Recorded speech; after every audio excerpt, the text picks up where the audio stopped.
ఏ news channel పెట్టండి, ఏ ఊరు వార్తను మీరు వినండి, మనుషులు చేస్తున్న నేరాలు, ఘోరాలు, పాపపు క్రియలు, వీటన్నిటిని బట్టి దేవుడు ఈ మానవ వ్యవస్థను ఏం చెయ్యాలో తెలుసా అండి?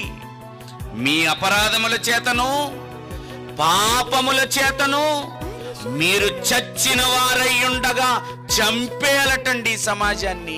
మనం చేస్తున్న నేరాలకు, ఘోరాలకు, దైవ వ్యతిరేకమైన కార్యకలాపాలకు. ఎవరిని బట్టండి ఆయనకి సంతోషం? ఎవరిని బట్టండి ఆయనకి ఆనందం? ఎవరిని బట్టండి ఆయనకి నెమ్మది? మానవుని ఈ భూమి మీద కలిగించిన అతి కొద్ది కాలానికే ఆయనకి బాధ కలిగిందండి. తాను భూమి మీద నరులను చేసినందుకు యెహోవా తన హృదయములో సంతాపం, బాధ, వేదన. హానికరమైన పురుగులున్నాయండి, హానికరమైన విష సర్పాలున్నాయండి భూమి మీద. వాటి గురించి దేవుడికి బాధ లేదు. ప్రియమైన దేవుని పిల్లలారా, ఆయన బాధ అంతా ఏంటో తెలుసా? మనిషి గురించి ఆయన బాధపడుతున్నాడండి.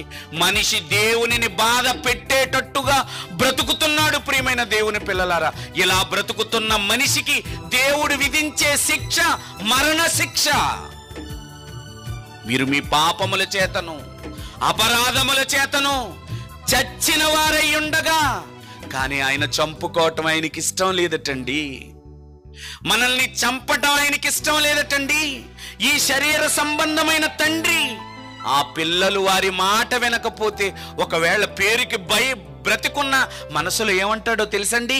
వాళ్ళు చేసిన నీచమైన పనిని బట్టి పేరుకేదో గౌరవిస్తున్నాను కానండి, నా మనసులో వాడికి స్థానం లేదండి.